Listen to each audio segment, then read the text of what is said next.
Fala pessoal, bom dia, boa tarde, boa noite a todos.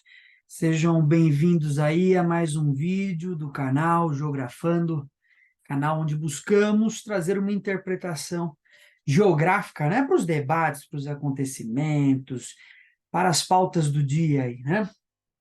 Bom, vídeo de hoje então com um tema, vamos dizer assim, mais polêmico, né?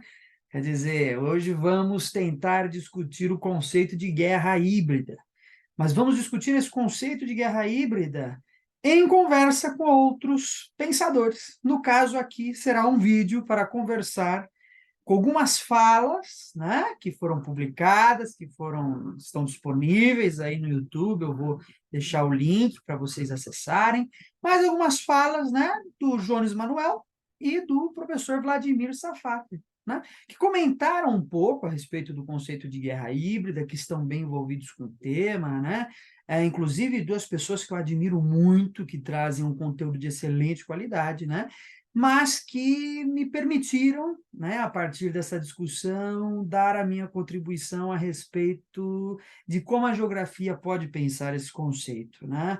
Acho que é um conceito que tem um conteúdo geográfico importante e que abre espaço para um debate profundo, que gera novas perspectivas, né?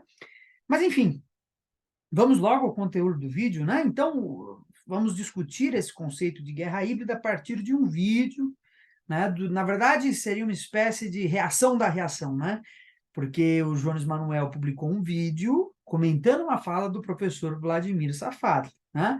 E eu vou me basear no vídeo que o Jones Manuel está comentando a fala do professor Safat. Então, estou fazendo uma reação da reação, basicamente, né? Que eu acho que é muito bem-vinda, né? Traz boas questões teóricas para a gente discutir. Então, acho que a questão fundamental do vídeo, né, se inicia com uma pergunta, na verdade, né? 2013 foi uma guerra híbrida, né? Então, essa é a questão fundamental do vídeo, né? Entender se as jornadas aqui de 2013 no Brasil relacionadas às questões do aumento do custo de vida, principalmente relacionadas ao aumento da passagem, do transporte, né? Se esse clamor popular, se essas manifestações, de alguma forma, foram resultados de uma guerra híbrida, né? Então, basicamente, é isso que o vídeo vai discutir. Antes, eu gostaria de comentar um pouco minha relação com, né, com essas duas pessoas, com quem eu pretendo discutir, né? Jones Manuel acompanha os vídeos que são publicados, já trouxe conteúdos magníficos, né, sobre marxismo, publica junto com a Boitempo, né? Então, é um pesquisador de excelente qualidade, né? E o professor Vladimir Safatli eu tenho uma relação mais direta, apesar de que não pessoal, né? Porque fui aluno do professor Safatli, né? Fiz o curso, né, na graduação, fiz o curso de Teoria das Ciências Humanas 1 com o professor Vladimir Safatli, e acompanho também através das suas publicações, seus livros, né? Não tenho o que falar do professor Vladimir Safatli, que é de um nível de discussão, de conhecimento, de debate maravilhoso, né? Que sempre traz questões importantíssimas para a gente pensar a nossa sociedade, para pensar o marxismo, o pensamento marxista e por aí vai. É exatamente por isso que nós vamos manter um diálogo com esses dois autores, porque eles justamente vieram comentar, conversar um pouco sobre o conceito de guerra híbrida. Então é importante destacar isso, né? Esse é um vídeo comentando esse vídeo e também a partir de uma outra visão, né? O Jones Manuel, ele é historiador, o professor Vladimir Safatli é filósofo e eu sou geógrafo. Então, estou trazendo uma visão da geografia, né, que também não vai estar distante do marxismo, né, para interpretar esse conceito. Então, vamos lá, né? Então, como eu disse, o vídeo começa com essa pergunta, 2013, né? As jornadas por conta do aumento do preço, do custo de vida, né? Por conta do aumento do transporte público, das passagens, né? 2013, esse clamor popular que surgiu em torno dessas questões estava relacionado a um processo de guerra híbrida, né? Ah, já, já deixo de antemão, né, a sugestão de que sim, né, estava relacionado com a ideia de guerra híbrida e pretendo sustentar isso ao longo do texto, mas farei essa sustentação do ponto de vista teórico. Por que que esse conceito é importante? Hã? Por que que eu acredito que a gente não pode abandonar o conceito de guerra híbrida tão facilmente, né? Farei uma espécie de apelo para que a gente não abandone tão fácil esse conceito, se antes passar por algumas questões teóricas que eu acho válidas. Se forem provadas que essas questões teóricas podem ser facilmente superadas, por mim, tudo bem, né? Mas acredito que a gente precisa desse debate, né? De um debate mais profundo, que leve em consideração o livro de onde surgiu esse conceito, que é o Guerras Híbridas, do Andrew Coríbico, né? Que é uma publicação que foi feita pela Expressão Popular, né? E que merece atenção, né? Que a gente debata o conceito no interior da sua teoria, do seu método, que a gente busque entender as referências, como o autor pensou ele, né? Porque senão a gente acaba fazendo uma crítica desconsiderando a obra, né? E se a gente critica um conceito desconsiderando a obra onde esse conceito foi produzido, né, a gente acaba correndo o risco de fazer a crítica errada, ou de não considerar elementos fundamentais, os quais eu pretendo, de alguma forma, reforçar aqui. Então, vamos lá, né? Primeiro, o Jones Manuel inicia o vídeo falando que existe um substrato de conspiração, né? Como se a guerra híbrida se tratasse de alguma forma de uma teoria da conspiração, né? Algo como esses processos escondidos, né? Já adiantando, né, que o Jones Manuel ele sustenta que o conceito de imperialismo já daria conta de discutir os acontecimentos recentes da nossa política brasileira ou da política mundial, né? Então, essa ideia de substrato de conspiração, existe algo ali na guerra híbrida que soa como uma conspiração, talvez até dizendo nesse sentido, conspiração, beira até uma paranoia, né? E é interessante notar que esse termo que o Jones Manuel utilizou, teoria ou conspiração, conspiracionismo, teoria da conspiração, é um termo que foi fabricado pela CIA. É por aqui que eu gostaria de começar a discussão, né? Ainda esse ponto não justificaria o fato de que as guerras híbridas funcionam, mas vejam só que na própria linguagem, a gente usa uma linguagem que a gente não sabe muitas vezes a origem, usa sem perceber, e é uma linguagem produzida. Não é uma linguagem que surge naturalmente, né? É interessante a gente recuperar até as questões da linguística. Tem um livro maravilhoso chamado Linguística e Ideologia, que inicia exatamente por esse ponto. A linguagem ela tem uma parte que diz respeito ao que naturalmente se desenvolve na própria, né?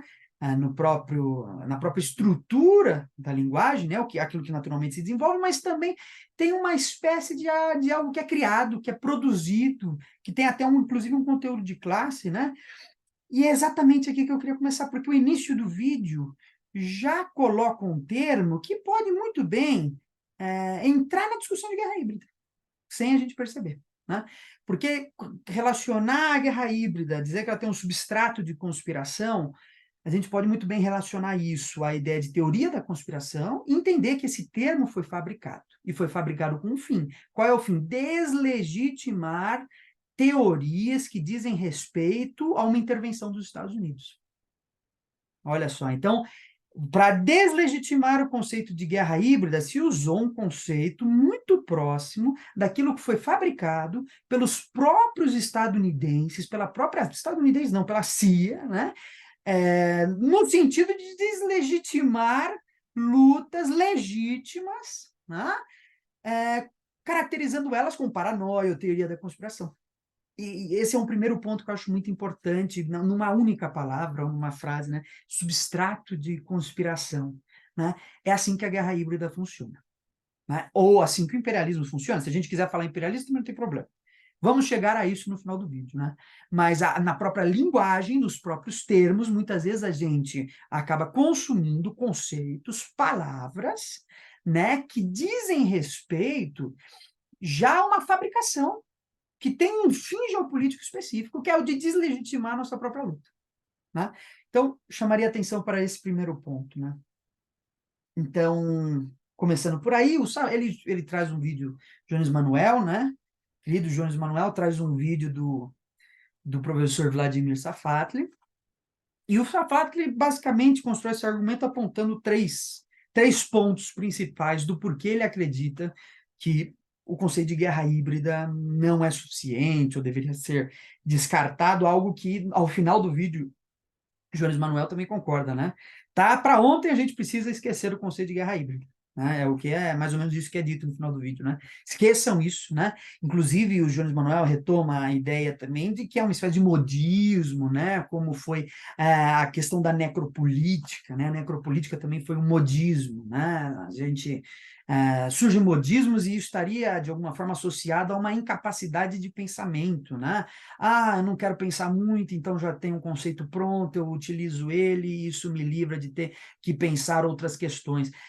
Vamos ver, será que é esse o caso da guerra híbrida? Pode até ser, de alguma forma, porque preguiça intelectual, preguiça epistemológica, o próprio Milton Santos batia de frente com todo mundo no departamento de geografia, falando da moleza epistemológica. Isso existe em todo canto, e ótimo, quando o conceito entra em moda, é muito fácil a gente pensar, já está pronto, a gente não precisa pensar muito. Mas isso é perigoso até mesmo para a crítica.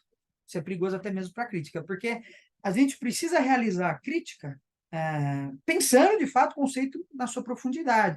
Então, seria interessante, eu não li os artigos, né, mas o Jones Manuel falou que vai sair um artigo, né, pela Boitempo, né, comentando um pouco essa questão. Eu acho muito importante recuperar a obra. Acho muito importante ler inteira a obra do Andrew, o que escreveu o livro, e fazer críticas pontuais, né? Aqui, ali, ele desconsiderou isso realmente, ou aqui ele falou outra coisa, para que a gente possa realizar a crítica a partir até mesmo de uma leitura estrutural do texto, né? Bom, então, primeira questão, vamos lá. Então, o primeiro ponto do porquê devemos abandonar o conceito de guerra híbrida. Olha lá. Então, primeiro ponto, a esquerda sabe há pelo menos 150 anos, isso é fala do Safatli, hein? Que o Jones Manuel vai comentar. Então, a esquerda sabe há pelo menos 150 anos que a sua atuação política será sempre uma atuação sob guerra. Verdade. Então, o conceito de guerra híbrida é trivial, não traz nada de novo. Né? Quer dizer, então, se, se a esquerda já sabe há pelo menos 150 anos, qual que é a novidade do conceito de guerra híbrida? Né? Na verdade, o livro, em momento nenhum, quis dizer que estava trazendo uma grande novidade, né? Em nenhum momento o Andrew quis dizer, olha, agora, nessa fase atual do capitalismo, a gente está convivendo com uma lógica geopolítica onde a esquerda vai ser suprimida pelo mundo através de intervenções indiretas. É um momento único. Não é assim caracterizado. Tá? Em nenhum momento o Andrew disse que isso é novo. Ele está relacionando, na verdade, o processo a novas técnicas de se fazer isso. Existem novas formas de se realizar esse tipo de ação. Ele não está dizendo, olha, isso é novo, isso nunca existiu. Então, acredito que essa crítica já não seria válida. Né? E vamos chegar lá na frente, porque isso também vai ser criticado. Né? Mas então, traz algo de novo, que seria basicamente a forma pela qual a guerra híbrida se desenvolve, e eu acredito que isso tenha grande validade. Mas vamos construindo esse argumento aos poucos, né? Mas vamos trazer outras contribuições do livro, né? Porque é importante a gente retomar o livro. Então, a teoria do caos, né? Eu acho que para a geopolítica é muito importante essa teoria que vem se desenvolvendo, teoria do caos, teoria a partir da qual Pepe Escobar também trabalha, né? Tem o livro Império do Caos, ou seja, que a guerra híbrida não necessariamente tem como objetivo estabelecer um governo pró-Estados Unidos. Não necessariamente precisa ser isso. Mas um dos seus objetivos é, no mínimo, desestabilização. De modo que a guerra híbrida pode funcionar apoiando partidos de posição e de oposição. Então, apoio os partidos de posição e apoio os partidos de oposição. Eu só quero criar um caos no país, porque isso impede que esse país crie mecanismos de me enfrentar. Né? Então, a teoria do caos, que é uma teoria da qual o Andrew parte para fazer uma série de discussões no livro, acredito que essa teoria tem que ser recuperada. A gente não deveria abandonar tão fácil. Né? Então, algo que eu já acredito, já vem de outros teóricos, de fato, mas que eu acho que traz uma roupagem nova. Né? Bom, recuperação de autores da geopolítica que a esquerda parece negligenciar. Esse é um outro ponto. Né? Eu acredito que a geopolítica é muito menosprezada. né? E essa minha fala, muitas vezes, sou estranho, né? Mas como assim a geopolítica é negligenciada? É, de fato, extremamente negligenciada, porque o que se pensa que a geopolítica hoje em dia é atualidades, né? Simplesmente comentar a guerra da Ucrânia é geopolítica, e quando, na verdade, a geopolítica compõe um campo epistemológico importante, e eu mesmo estou fazendo esforços no sentido de caracterizar essa geopolítica dentro de uma filosofia, e, de fato, ela tem. Então, muitas vezes eu acho que isso é uma contribuição importante do livro também. Falar, olha, vamos trazer alguns autores da geopolítica para esse debate porque quando a gente fala de teoria do imperialismo, claro que a gente tem os teóricos clássicos, né? E durante muito tempo a esquerda tratou a geopolítica internacional como imperialismo. Eu acho que isso daí também não deveria ocorrer, né? A geopolítica, ela é conduzida por ações imperialistas, mas a geopolítica não se resume a imperialismo de jeito nenhum. Você tem outros teóricos e você tem outras formas de abordagem, né, que têm outras visões, né? Ainda dentro do marxismo a gente pode considerar isso, né? Visões de geoestratégia. Por exemplo, autores liberais mesmo, como Mackinder, como Spykman, como Haushofer, com o Brzezinski, que vai ser discutido, inclusive, nesse livro, porque vai ser discutida a teoria lá dos Balcãs Eurasiáticos, são autores que a gente tem que retomar com base numa teoria crítica, né? Quer dizer, eu recupero esses autores com base numa teoria crítica, são autores liberais, eu faço como Marx fez, observando o Ricardo e o Smith. Eu pego esses autores, eu faço uma teoria crítica em cima da sua própria teoria, e eu entendo, inclusive, os modos de ação dos Estados Unidos, né? Quer dizer, eu consigo entender melhor quais são suas áreas importantes, né? Como é feita essa regionalização do mundo para essa atuação geopolítica, quais são os objetivos, as áreas estratégicas, né? Tudo isso está relacionado com o imperialismo? Tá, mas a gente tem que trazer a contribuição de outros autores, outros teóricos, que não estão dentro do marxismo e se apropriar das suas ideias para pensar criticamente a realidade. Eu acho que esse livro traz essa contribuição, né? Porque a gente pode ver, inclusive, a nível do discurso, né? Porque Brzezinski mesmo é um teórico que, a nível do discurso geopolítico, né, é muito importante você estudar, né? É claro que existe uma diferença da forma, né, da aparência e da essência, mas eu, analisando o discurso, eu tenho algumas direções, alguns direcionamentos, e eu acho que a esquerda, quando pensa em geopolítica, tem que pensar numa geopolítica de defesa, porque a guerra híbrida é uma geopolítica de ataque, e essa geopolítica de defesa tem que considerar os teóricos, né, do imperialismo, os teóricos que promovem o imperialismo, né? Entenderam que a geopolítica envolve outras discussões, que não só a exportação de capital, a dominação territorial, as novas formas de dominação territorial, né? Mas a posição dos países, como isso impacta, né? Como o espaço tem uma importância como agente social, né? Na sua relação com a sociedade, uma interpretação social e espacial é fundamental para a gente compreender esses aspectos dentro da geopolítica e possibilitar novas interpretações, que eu acho que nesse sentido, então, o livro contribui enormemente, né? Então, estou falando algumas contribuições do livro, não estou nem falando ainda necessariamente do conceito. Relação entre técnica e espaço. Aqui, eu acho que é o que mais pega, talvez seja a questão mais importante, uma das mais importantes, pelo menos. E aqui, a nível do livro e a nível do conceito, eu acho que tem muita importância, porque eu vi, né, é uma espécie de, mas como vai ser comentado lá na frente, né, o imperialismo sempre agiu através de uma série de mecanismos, redes de televisão, jornais, enfim, o rádio, editora de livros, né? Certo, o imperialismo sempre agiu, sempre, como o próprio Safatli colocou brilhantemente, é uma forma de você, que a geopolítica internacional encontra, né, de enfrentar esses regimes de esquerda, então financiamento de redes de televisão, de jornais, e aí eu fico pensando, isso é realmente muito importante porque diz respeito à técnica, né? Por exemplo, a gente deveria compreender como a introdução do telégrafo, né, alterou significativamente a geopolítica mundial.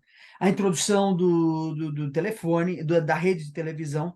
A rede de televisão é uma técnica de comunicação. E eu acho que isso escapa quando a gente deixa a geografia de lado, né? Eu gostaria, nesse ponto, de retomar o Milton Santos, para quem a geografia é a filosofia das técnicas, né? A gente compreende o espaço, né? A gente entende o espaço a partir de seus momentos técnicos, Não por acaso Milton Santos, né, na sua última publicação, né, Brasil, Território e Sociedade no século XXI, junto com a Maria Laura Silveira, mas isso já é desenvolvido antes, inclusive, vai desenvolver a ideia de meio técnico, né, de meio técnico-científico e meio técnico-científico informacional para compreender a produção do espaço brasileiro na história. Os momentos, então, da produção do espaço são periodizados de acordo com as técnicas, porque o Milton entende uma coisa que é fundamental. Novas técnicas implicam novas formas de produção do espaço. Então, se eu tenho novas técnicas, eu tenho novas formas de produção do espaço.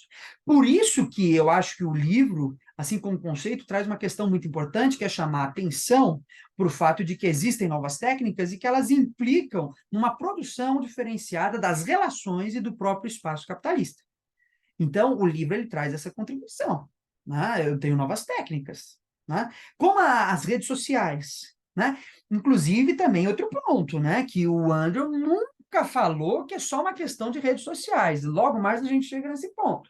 Né? Ele fala de mídias antigas, tradicionais, e mídias mais modernas, né? Mídias contemporâneas, né? E ele nunca disse que o pressuposto único, fundamental da guerra híbrida é a rede social. Também isso daí não está no livro, isso daí não diz respeito ao conceito, né?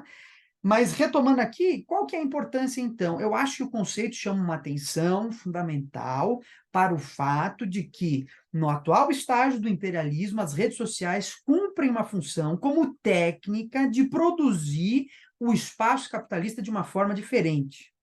Produz o espaço capitalista de uma forma diferente, produz as relações geopolíticas de uma forma diferente. Isso é fundamental. E aí que estaria, de fato, uma grande contribuição do conceito. Ah, mas dentro do conceito de imperialismo, a gente já pode pressupor isso. Tudo bem, mas imperialismo, ele pressupõe algo tão amplo que o conceito de guerra híbrida pode dar um foco numa situação específica desse imperialismo. O que eu quero dizer com isso? É a mesma coisa com a globalização. Se a gente tem que abandonar o conceito de guerra híbrida, porque o conceito de guerra híbrida pode ser facilmente substituído pelo de imperialismo, eu sugiro que a gente também abandone o conceito de globalização. Porque o conceito de globalização, tal como Milton Santos caracterizou, a globalização é o estágio superior do imperialismo. Né? Diz respeito ao momento do imperialismo. Então, a gente abandona, porque a gente pode substituir por imperialismo. E veja bem, o conceito de globalização não é imperialismo, ele diz respeito a outra forma, a outros processos, né? Que estão incluídos também dentro do imperialismo. Né? Ou seja, o ideal, o mais profícuo nesse caso, acredito, seria trabalhar os dois conceitos. Por que não trabalhar guerra híbrida junto com o imperialismo? Por que eu tenho que substituir guerra híbrida por imperialismo se eu posso juntar imperialismo e guerra híbrida? Né? E guerra híbrida é uma das formas do imperialismo que pressupõe novas técnicas de produção do espaço e de organização geopolítica do mundo, das relações geopolíticas. Por que eu não posso trabalhar os dois juntos? Eu tenho que substituir um pelo outro. Sendo que o outro não dá conta de chamar atenção para esse aspecto dessas novas formas de dominação. Tá? Eu posso até relacionar o imperialismo, dizer que ele está atualizado, mas o guerras híbridas, a ideia do conceito de guerra híbrida atualiza isso um pouco, atualiza as formas. E essa atualização das formas é fundamental para eu compreender o mundo. Né? O movimento do conceito. Né? O imperialismo a gente não pode nem mais entender como era o imperialismo do Lenin. Daí a gente tem aí as novas interpretações do David Harvey, né? E de outros, que propõem um novo imperialismo. Isso é claro que está sujeito a crítica, você pode dizer, não tem nada de novo. Então, claro, tudo isso que a gente está vendo aqui é uma discussão epistemológica e é ótimo que se discorde, é ótimo que se vá em outro caminho, é ótimo que se rejeite o conceito de guerra híbrida, pode rejeitar o conceito, não tem problema nenhum. Mas eu ainda faria esse apelo, que a guerra híbrida não tem que ser abandonada tão facilmente, porque ela traz uma dimensão técnica nova, e para a geografia a dimensão técnica é fundamental. Se eu digo que não justifica um novo conceito porque tem uma nova técnica, bom, de que modo? Pode-se até dizer isso, mas eu tenho que entender como essa nova técnica impactou a produção do espaço. Todas impactam, algumas mais do que outras. Essa impactou de uma forma significativa, a nível mundial, impactou a nível mundial, e por isso eu tenho que considerar essa nova forma. Não posso descartar ela. Seria eu descartar a geografia. E isso é uma questão importante, porque a geografia é negligenciada, a geografia é esquecida, a geografia, inclusive, não é estudada né? E por isso, muitas vezes, a gente acaba não resgatando o pensamento geográfico, onde, por exemplo, a técnica é fundamental, né? Nós, os geógrafos, sabemos muito bem como, historicamente, a sociologia, por exemplo, a sociologia tentou descaracterizar a geografia como um campo do conhecimento, ou como como uma ciência da humanidade. Então, eu faço esse apelo para que a gente retome a ideia da geografia e da técnica, o conceito de técnica em Milton Santos, aplicado ao conceito de guerra híbrida, entendendo que a guerra híbrida, então, pressupõe novas técnicas de produção do espaço e que, por isso, ela é importante como conceito analítico da nossa realidade. Muito bem. Então, o livro não chama atenção para a intervenção, mas para uma nova forma de intervenção. Esse é um ponto também. O livro não está dizendo, olha, o imperialismo não intervém. Não, ele está dizendo, olha, o imperialismo intervém de outra forma. Né? O livro começa falando dos Balcãs Euroasiáticos, dizendo do Brzezinski que financiava grupos de guerrilheiros do Paquistão para enfrentar os afegãos, para enfrentar o regime no Afeganistão, o regime do Babrak Karmal, né? Que era presidente do Afeganistão e que foi colocado no poder pela União Soviética. Então, ele já está dizendo, existem formas mais antigas, né? Talvez daqui fosse um princípio anterior às guerras híbridas, né? Mas que já está dando uma ideia, uma contextualizada, né? Ele está dizendo, olha, os mujahedins que lutavam, financiados, inclusive pela China, ou pelos Estados Unidos, pelo Paquistão, né? Já estão num contexto de intervenção que ainda não necessariamente é guerra híbrida. É isso que está lá no início do livro. Ou seja, ele não está dizendo só a guerra híbrida, que é um novo momento de intervenção, por isso que a gente não pode dizer que o conceito só chama atenção para o fato de que a gente está recebendo intervenções estrangeiras. Não é disso que se trata, né? O livro está expandindo essa noção.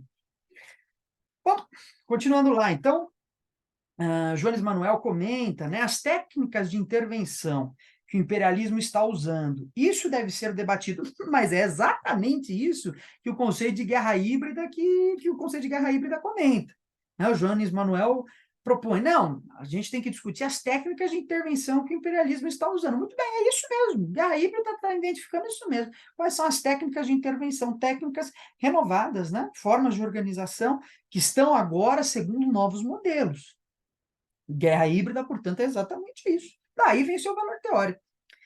Então, há novas formas de interferência, né, o que foi colocado. Então, fala também do Jones Manuel. Antes da internet tinha o rádio, jornais de oposição, financiamento dos canais de TV, financiamento de editoras, de livros, né? Muito bem.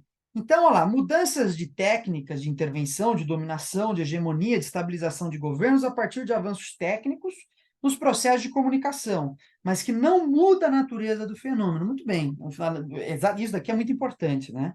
Ele coloca, não muda a natureza do fenômeno, tudo bem. Aí está a base do porquê que o imperialismo é importante. Se a gente trabalhar o conceito de guerra híbrida sem o conceito de imperialismo, aí realmente eu digo, bom, esse conceito fica pouco operacional. A gente tem mais dificuldade de compreender a realidade, fica uma realidade falsificada. Né? Então, talvez não falsificada, mas fica pela metade a realidade. Né?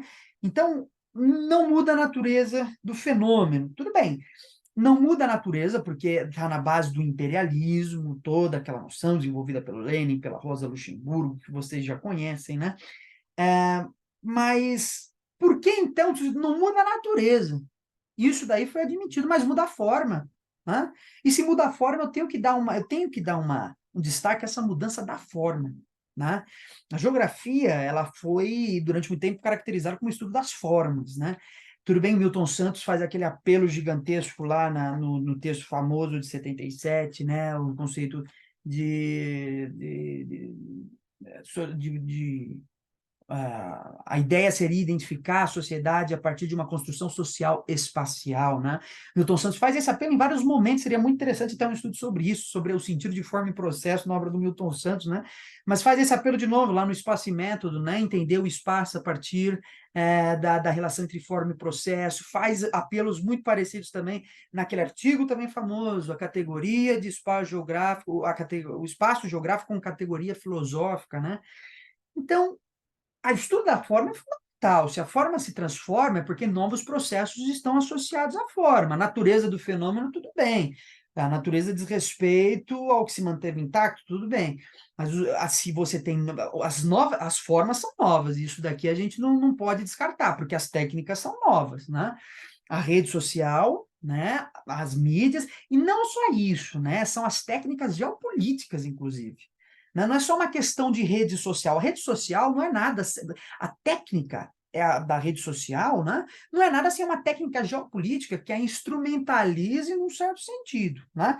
Então, se a forma de intervenção, a gente observa que a forma tem utilizado novas técnicas, novos mecanismos, isso significa que tem novos processos associados. As formas, elas não mudam se os processos são os mesmos, né? Não tem como eu dizer, agora tem uma nova forma, mas os processos são os mesmos, né? Que forma é essa? Ela é mutável por si mesmo? Né? Novos processos estão associados a essa forma. Portanto, é uma nova interpretação, e isso sugere que o conceito é operacional, tem que ser entendido, conservando isso que foi dito, a natureza do fenômeno. O imperialismo se mantém, ao mesmo tempo que eu mantenho o conceito de guerra híbrida. Bom, muito bem, né? Então, a gente já discutiu, né, a ideia de que o conceito não traz nada de novo, né, porque ele a minha proposta, então, é que traz sim, porque ele traz uma nova ideia de como a técnica produz o espaço capitalista e produz uma nova geopolítica, né? Vamos ao segundo ponto, então.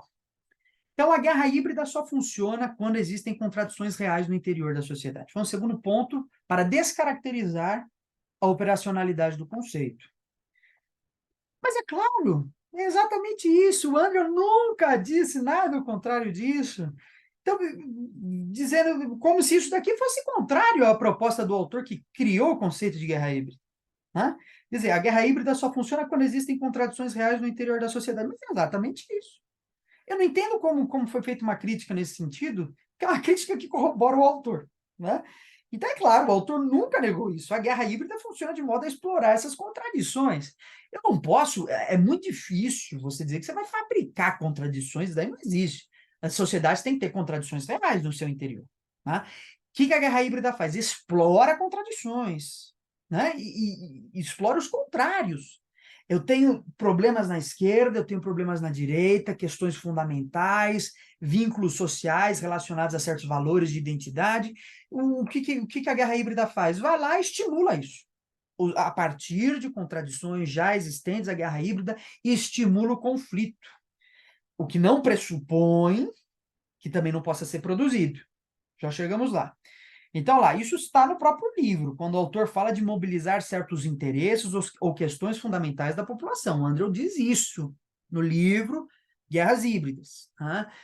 Devemos, como que eu faço, como que é feita a seleção das contradições? Eu seleciono o que é mais importante para uma dada população. Aquilo é um valor? Muito bem, é um valor que está posto em contradição? Muito bem, vamos explorar isso, no sentido de estimular a população contra o governo, ou estimular ela segundo certos interesses. Então, a questão envolve, inclusive, aumentar o conflito de interesses já existentes, em busca de criar uma situação de caos. Daí essa questão. Eu posso, não necessariamente a guerra híbrida tem que influenciar grupos só contra a esquerda. Né? Eu posso usar uma guerra híbrida favorecendo a esquerda, porque o que importa é a criação de um caos. Né? Eu posso favorecer a esquerda só para que isso gere um conflito num dado momento. Então, eu posso favorecer grupos de oposição e grupos de situação. Contrários, de direita e de esquerda, não importa. Porque o caos é o fundamental, tornar aquele país ingovernável para que ele não consiga me desestabilizar. Retoma até mesmo o Spike, né? O Nicholas Spikeman, que escreveu lá. Na verdade, é um livro póstumo, né? Geografia da Paz. Quando o Spikeman diz, olha, qual que é a função da intervenção dos Estados Unidos? É reproduzir, né? Se os Estados Unidos estão num momento de crise muito grande, qual seria a solução? Reproduzir, né, nas Américas o mesmo caos que foi produzido na Europa pós-guerra.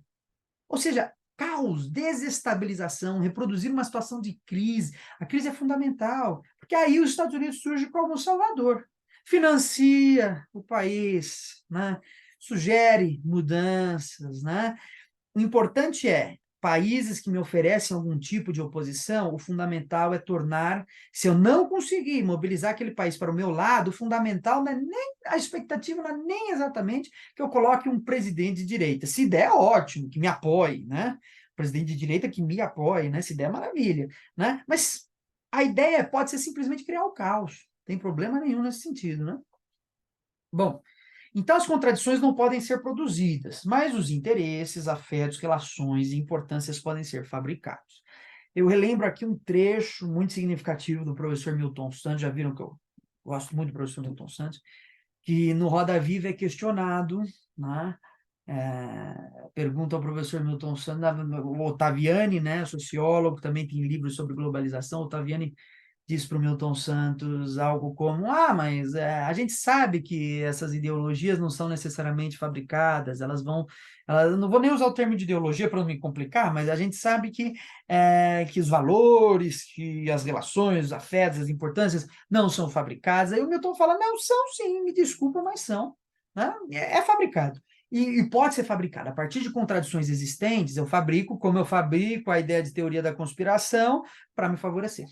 Né? Então, posso fabricar valores, né? Valores talvez seja mais difícil essa discussão, né? Mas eu posso os interesses, né? Eu posso conduzir uma certa dinâmica de afetos, né? Quando a gente pensa toda a teoria crítica, o Adorno falando da questão da reificação e de como os afetos, né, se transformam a partir a personalidade paranoica, a personalidade autoritária, tudo isso está na base de uma formação psíquica estimulada pelo sistema capitalista, né? Tudo isso está envolvido. Então, pode ser fabricado, né? Pode muito bem ser fabricado. Então, comentar o caso da Venezuela, né? E é dito, lá a guerra híbrida não deu certo, pois não haviam contradições reais. Muito bem, exatamente, né? Você tinha...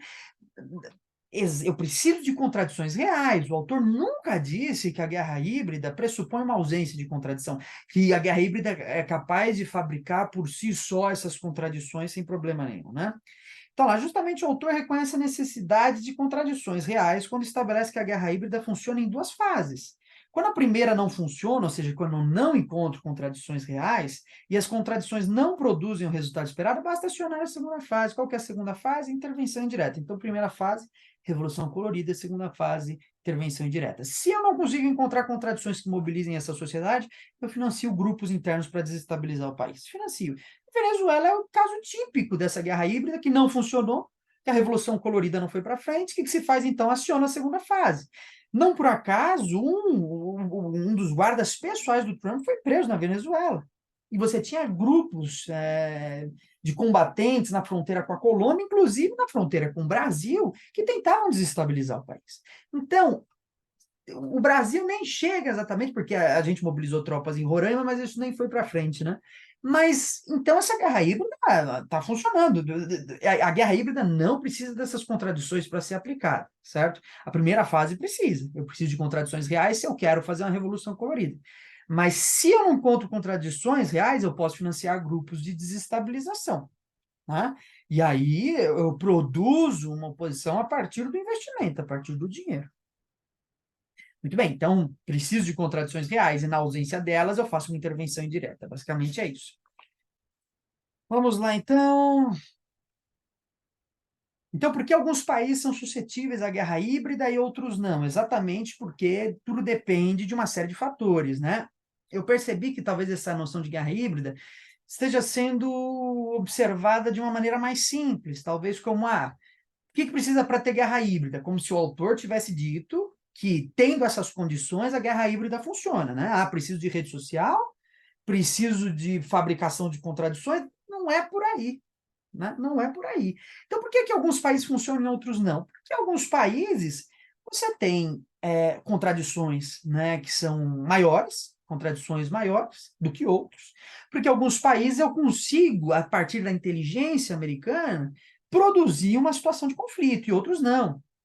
Daí, o Andrew mobilizar outras questões, não é assim, tem rede social, acabou. Daqui já dá. Não, ele está dizendo, as redes sociais é uma forma muito importante, sem ela não dá para pensar guerra híbrida, ela foi um mecanismo fundamental, mas só ela sozinha não basta, eu preciso ter outras coisas. Ele está analisando uma nova forma, mas ele não está analisando uma nova forma que é a histórica, que não está dentro da história ou dentro do espaço, uma nova forma que está num contexto de produção social e que, portanto, não pode descaracterizar outros elementos. Então, lá, existem mídias tradicionais e renovadas, como ele disse. Então, existem mídias que são mais antigas, né? Mecanismo, a televisão, o jornal de televisão, e existem as mais novas, né? Que é o quê? As redes sociais, o Facebook, o Instagram, o Twitter e por aí vai, o TikTok, né? Muito bem. Então, existem mídias tradicionais e renovadas. Apenas a existência de redes sociais, então, apenas a existência de redes sociais não significa uma possibilidade de produzir a guerra híbrida. Essa depende de financiamento, como ele coloca, de ONGs, né? A presença de ONGs internacionais que podem fazer uma mediação com o poder estadunidense, né? Relação com os estados, né? Você precisa ter uma relação de proximidade dos Estados Unidos com esses estados que permita essa exploração de contradições, né? E outras questões, né? Então, capacidade de mobilizar as mídias tradicionais, capacidade de mobilizar as novas mídias, capacidade de fazer uma espécie de levantamento da população que permita entender quais são os valores fundamentais, capacidade de mobilizar essas contradições, né? Então, não é só, eu tenho rede social já a princípio, porque eu vi uma que foi colocada, né? Tem rede social na Bolívia, no Peru, não sei o quê. Tudo bem, tem no mundo inteiro, né? Tem rede social. Não basta só ter rede social. Guerra híbrida nunca disse isso, o autor das guerras híbridas. Ah, tendo rede social, já dá, né? Então, por que Cuba, então, por exemplo, como foi colocado lá pelo Jones Manuel, por que em Cuba não se consegue uma lava-jato, como no Brasil, né? Porque ali você tem condições sociais diferentes, né? Exatamente porque a questão não é apenas a rede social. E o autor considera isso, o que não diminui a importância de sua análise das novas formas de dominação a partir de novas mídias. Quer dizer, não é porque o Andrew está dizendo, ó, não basta só as redes sociais, precisa de outros elementos, que a gente está dizendo então, quer dizer, não é só rede social, sua análise não funciona. Funciona, ele está trazendo um novo elemento para pensar novos aspectos e novas dinâmicas, novas possibilidades de atuação desse poder. Então, não basta apenas ter redes sociais e contradições, né? Eu preciso ter mecanismos de colocar isso em prática, né? Então, ele usa lá, por exemplo, a questão da fome no Brasil, se ela poderia ser mobilizada, porque mesmo no governo Lula continua existindo fome. Depende do nível dessa contradição, né? Das possibilidades de atuação que não existem apenas a partir das redes sociais, porque do modo como foi colocado pareceu isso, né? E seria simplificar o conceito, dizer, então tem rede social, tem uma contradição, guerra híbrida, tudo certo. O autor nunca disse isso. Precisamos retornar ao livro, fazer uma discussão dos conceitos. Seria muito interessante, né? Bom, então, são questões, né, que eu acredito que são muito importantes, né? Então, para finalizar, né, já caminhando aí para o fim, falamos muito, né? A intenção é fazer um vídeo mais curto até, para que isso seja mais facilmente apreendido, né? Mas junho de 2013 foi uma guerra híbrida? Foi, né? Isso é um pressuposto teórico meu, como pesquisador, como escritor, como mesmo não famoso, né? Como divulgador científico, foi. O que não pressupõe que não existiam contradições internas. E aí a gente chega no terceiro ponto, né? A guerra híbrida desresponsabiliza os atores geopolíticos do momento. Pareceu de algum sentido, o Safato colocou isso, né? Que é uma fuga da autocrítica. Porque aí os governos podem dizer, não, mas o PT foi alvo de uma guerra híbrida, a gente não estava preparado para esse momento, e por isso deu tudo errado. Se a guerra híbrida é mobilizada nesse sentido, eu estou de total acordo com o Safato. É um desrespeito intelectual, é uma má compreensão da realidade, é algo tosco, mal feito, total de acordo com o Safat quando ele disse isso. O que não pressupõe, ainda assim, que o conceito de guerra híbrida deva ser desmobilizado. A guerra híbrida seria muito simplista, né? A gente olhar para a guerra híbrida e seria como uma visão unilateral, né, da realidade, e eu acho que a geografia nos ajuda a pensar nisso, né? Porque quando a gente fala o apelo, por exemplo, que o professor Milton Santos faz, a questão da escala, lá naquele artigo já que eu já citei, que é a categoria, o espaço geográfico com categoria filosófica, ele faz um apelo à escala e é exatamente isso. Acho que tem um problema de escala aqui. Tem um problema de escala quando a gente pensa que, porque essa pessoa defendeu que houve uma guerra híbrida, ela desresponsabilizou o governo. Não, é uma visão unilateral da realidade. Se alguém faz isso, está fazendo errado. Mas qual que é a ideia? A guerra híbrida está inserida numa escala global. É um país estrangeiro que intervém no outro. As contradições nacionais estão inscritas em várias escalas. A global, a regional, a nacional, em várias. E eu preciso trabalhar com tudo isso. Quando eu falo que a guerra híbrida é o único motivo pelo qual a gente chegou no atual estado de coisas que a gente tem hoje, eu cometo um erro. Qual que é o ideal, então? Trabalhar o conceito somado a outros fatores. Tudo bem, guerra híbrida ocorreu numa sociedade que existiam contradições, numa sociedade onde existiam movimentos sociais, numa sociedade onde o governo fracassou em diversos momentos em mobilizar uma união nacional, em mobilizar o interesse da população. É isso.